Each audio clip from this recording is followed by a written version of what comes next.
Barakama Kaula, Ebemidane Barakama Kaula, Agajobu Moda Barakama Kaula, Bawigadala Barakama Kaula, Isota Karama Pa.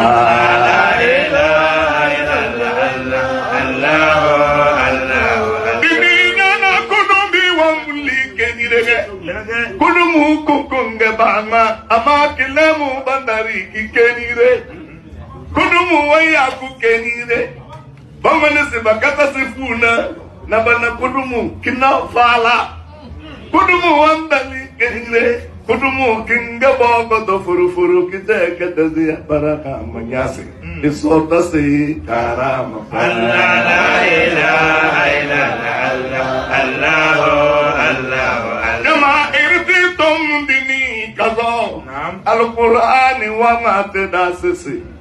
wa fi anfusukum afala tubsiruna ina bil barahama qawla la ilaha illallah Allah Allah nadili datige do dili sona isoina kutubu rabani shay barahama Allah la ilaha illallah Allah Jamo at-takbir summa takbir Ritara dina dadon Allah sahibah wa sagawani Allah وتزيد كراماني الله والملاهي والمداني بكرام أوضاني كل ذي وكسراني فقروا بالمعاني